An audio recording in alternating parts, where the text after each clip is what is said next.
The morning fog clung to the Cascade Mountains like a shroud when Dr. Sarah Chun heard the impact. She'd been collecting soil samples from the remote research facility's perimeter when the sound split the air, not thunder, but something far more violent. Through the mist, an orange glow pulsed against the tree line. Sarah dropped her equipment and ran toward the crash site, her boots slipping on wet pine needles. The Pacific Northwest wilderness stretched endlessly around the isolated xenobiology research station, making it the perfect place to study extremophile organisms. It was also, apparently, a perfect place for something extraterrestrial to crash land. The vessel was no bigger than a small car, its hull a material that seemed to shift between silver and deep blue, depending on the angle. Steam rose from its cracked surface, and Sarah could smell ozone and something floral she couldn't identify. The craft had carved a 20-foot gouge through the forest floor, leaving behind a trail of shattered Douglas firs. "Hello?" Sarah called. Out, her voice echoing off the canyon walls. "Is anyone in there?" A sound emerged from within, not quite crying, but something that tugged at every maternal instinct she possessed. Sarah found a breach in the hull and peered inside. The interior was cramped, filled with what looked like organic technology surfaces that pulsed with bioluminescent patterns. And there, curled in what might have been a pilot's seat, was a child. The alien was no bigger than a human toddler, with luminescent silver skin that seemed to contain galaxies of tiny stars.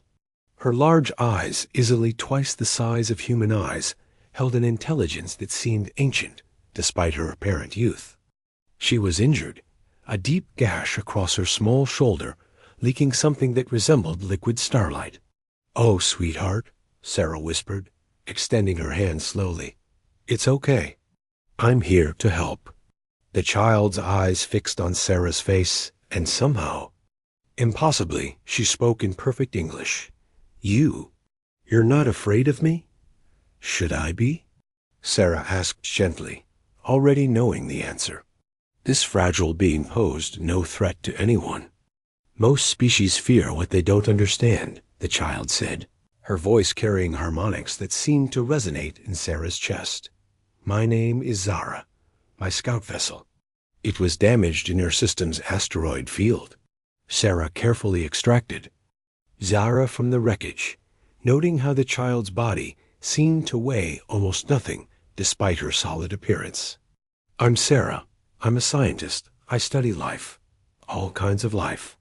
As she carried Zara back through the forest toward the research station, the alien child looked up at her with those vast, starlit eyes. "Will you teach me about growing up, Sarah? My species ...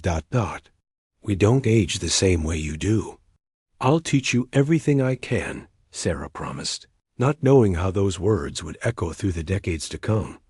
The research station's medical bay had never hosted a patient quite like Zara. Dr. Sarah Chun worked around the clock for the first week, learning to adapt human medical equipment to alien physiology. Zara's blood, if it could be called that, contained microscopic structures that seemed to repair themselves while glowing with soft bioluminescence. "The wound is healing faster than anything I've ever seen," Sarah explained to her colleague, Dr. Marcus Webb, over a secure video call. "Her cellular regeneration is extraordinary." "Any sign of her people looking for her?" Marcus asked from his office in Seattle. "She says a rescue ship is coming, but it'll take time. Her species travels differently than we assumed possible." Sarah glanced at Zara, who was sitting cross-legged on the medical bed, fascinated by a simple kaleidoscope. "She's remarkable, Marcus. Her intelligence is off the charts, but she has the curiosity of a child."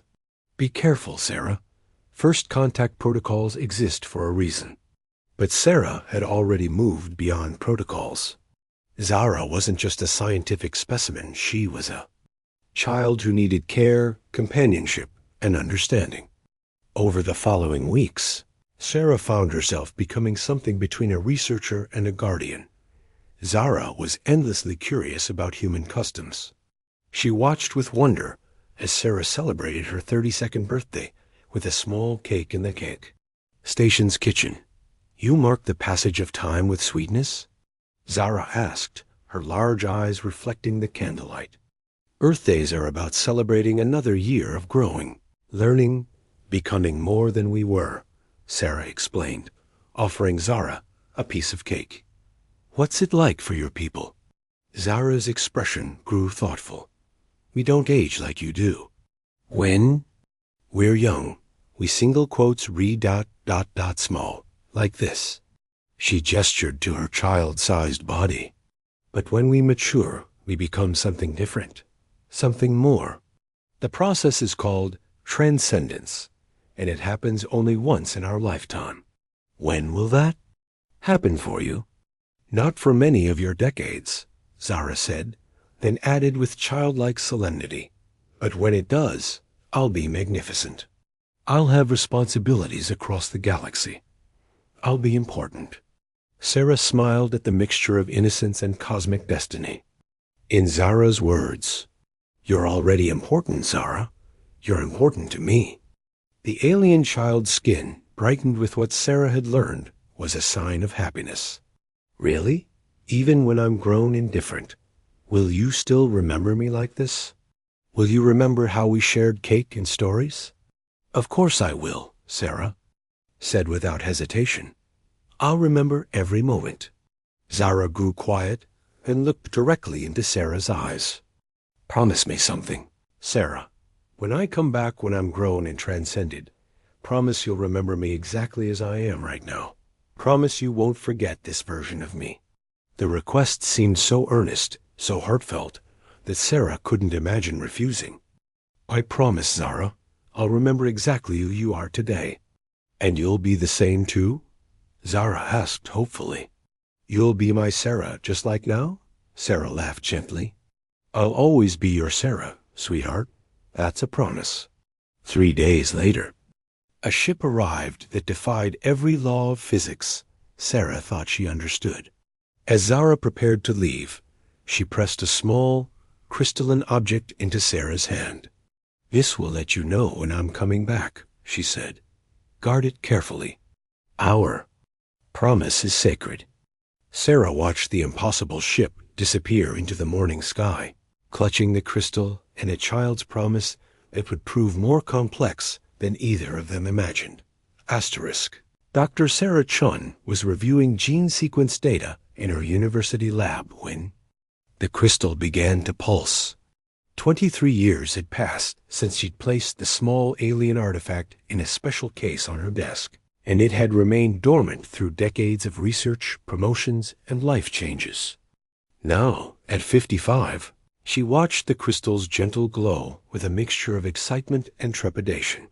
Her laboratory at the University of Washington had become a hub for xenobiology research.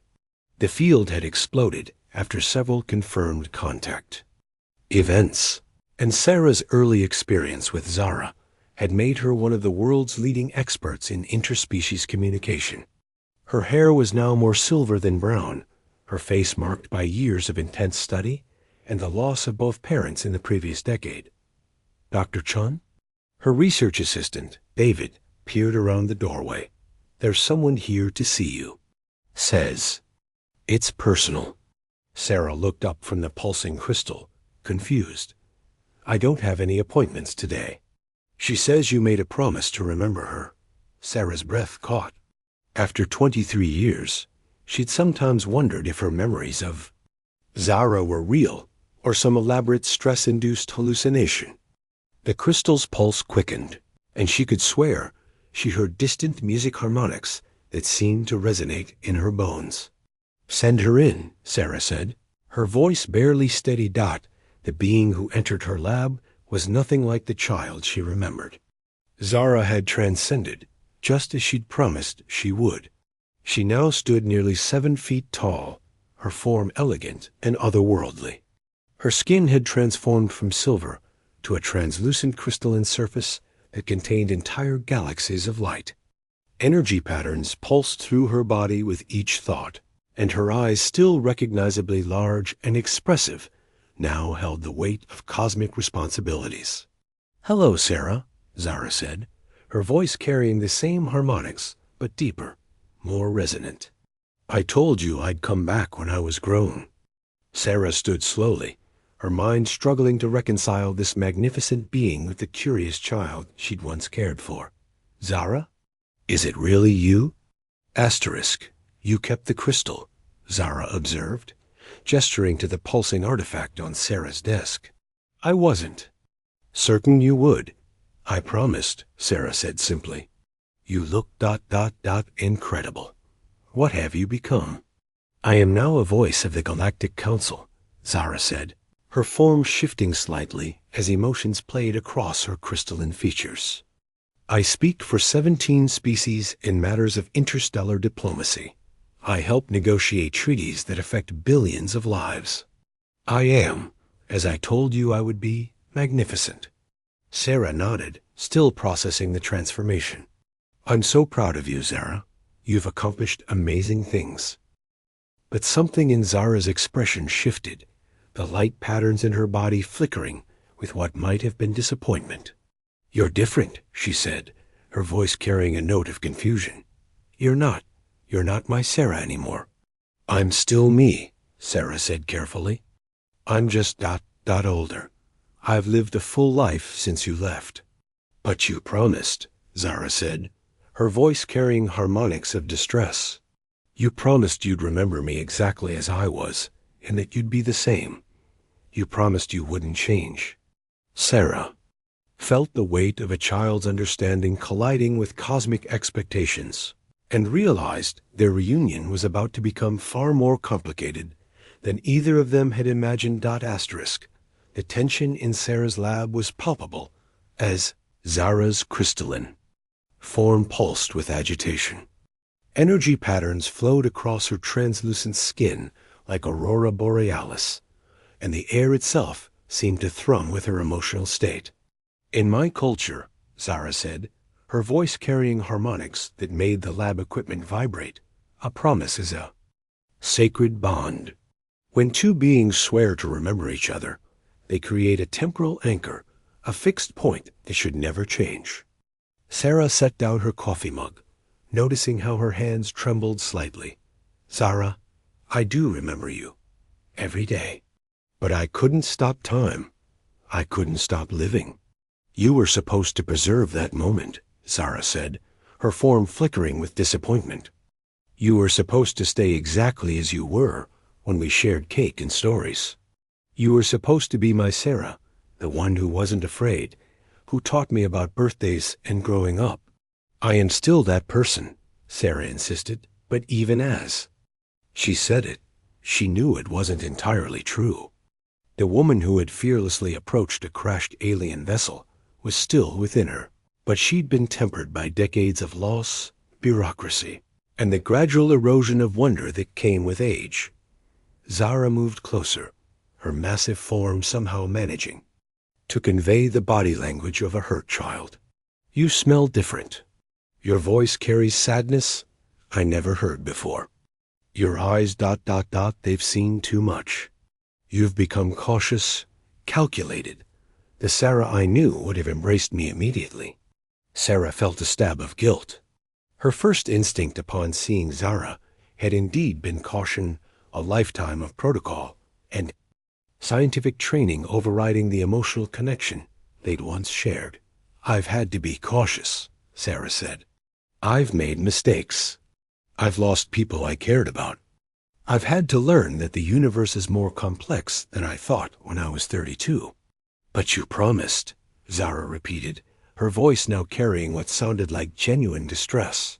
"For my species, such promises are binding across time and space. When I told the Council about our bond, they honored it.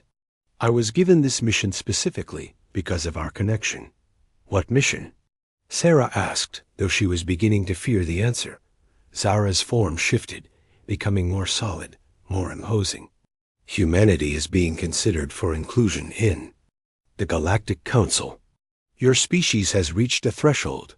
You're ready for greater responsibilities." But the Council needed assurance that humans can honor deep commitments across time. Sarah's blood ran cold. You're saying I'm some kind of test case? Not a test, Zara corrected, her voice gentler now. A demonstration. I told them about our promise, about how humans could form bonds that transcend species and time. I told them you would be proof that your people could be trusted with cosmic responsibilities. And now? Zara's light patterns shifted to what Sarah recognized as profound sadness. Now I must report that even the human I trusted most couldn't keep a simple promise. That your species is too mutable, too inconsistent for true partnership. Sarah felt the weight of not just her own disappointment, but potentially her entire species' future. Zara, I did keep my promise. I remember you exactly as you were. But I also remember that you were a child who didn't understand what she was asking. I understood perfectly, Zara said, her voice carrying an edge of cosmic authority. I understood that love should be eternal and unchanging. No, Sarah said firmly, surprising herself with the strength in her voice. You understood what you thought love should be, but you were wrong about what it means to be human. Sarah stood her ground as Zara's crystalline form pulsed with indignation. The lab around them seemed to fade into insignificance as two entirely different concepts of love and loyalty collided. You're telling me I was wrong? Zara's voice carried harmonics that made the windows vibrate. I, who have spent decades studying interspecies psychology for the Council. You were wrong about humans, Sarah said, her voice steady despite the cosmic entity towering over her. You asked me to promise something impossible, to stop being human. Sarah moved to her desk and picked up a framed photo of herself with a research team from 5 years earlier. See this? That's Dr. Martinez. She was my closest friend and colleague. She died in a car accident 2 years ago. Should I have stopped caring about her because it would change me? Zara's light patterns flickered with confusion. I don't understand. And this, Sarah continued, picking up another photo herself, with a young man in graduation robes. This is my nephew, Michael. I helped raise him after his parents died. He's a xenobiologist now, because of the stories I told him about you. Should I have refused to love him because it would make me different? But you promised. I promised to remember you exactly as you were, Sarah interrupted, her voice growing stronger. And I have. Every day for 23 years, I've remembered a brilliant, curious child who crash-landed in my world and taught me that the universe was far stranger and more wonderful than I'd ever imagined. Sarah opened her desk drawer and pulled out a worn journal. I've written about you. I've told your story to students who are now working in labs across the world. I've kept you alive in my heart through every change, every loss, every moment of growth. Zara's form began to shift, the aggressive energy patterns softening slightly. But you're not the same person. No, I'm not, Sarah agreed. I'm more than I was. I'm the person who loved you, plus 23 years of other loves, other losses, other discoveries. I'm the sum of every experience I've had, including the month I spent with a remarkable alien child who taught me about wonder. Sarah stepped closer to Zara, no longer intimidated by her transformed state. You want to know what makes humans worthy of the Galactic Council? It's not our consistency. It's our capacity to grow while holding on to what matters. I am not the same Sarah who promised to remember you, but I am the Sarah who has remembered you through every change. I don't understand, Zara said, but her voice carried less certainty now. You transcended once, Sarah said. You became something magnificent and new, but you remained essentially Zara. Humans transcend constantly. Every experience, every relationship, every loss and discovery changes us, but we carry our promises forward through all of it. Sarah reached out, and despite the energy radiating from Zara's form, touched what might have been her hand. The Sarah, who promised to remember you, is still here, Zara. She's just grown up too. Zara's crystalline form began to pulse with a different rhythm, and for the first time since her arrival, Sarah heard something like the child she'd once known. You mean, you kept the promise by growing beyond it? I kept the promise by living it, Sarah said, every day, through every change. That's what humans do. We don't freeze moments in time. We carry them forward into whatever we become. The light patterns in Zara's body shifted to something that looked like wonder. So when I report to the council, tell them that humans honor promises not by staying the same, but by growing while holding on to what matters most, Sarah said. Tell them that our strength isn't in consistency, but in our ability to love something so deeply that it becomes part of who we are forever. Zara's form seemed to settle, becoming less imposing and more familiar. I think, she said slowly, I'm beginning to understand what you mean about growing up. Sarah smiled, and for the first time in 23 years, she saw the child she'd once known looking back at her through those vast, starlit eyes. Would you like to stay for dinner? I could make a cake. I would like that very much, Zara said, her voice carrying the harmonics of joy. I have so much to tell you about the galaxy ... and so much to learn about what it really means to keep a promise. As they walked toward the door together, Sarah reflected that some promises aren't meant to be kept unchanged. They're meant to be lived, carried forward through every transformation, growing richer and deeper with time. It was, she thought, the most human thing of all. Asterisk.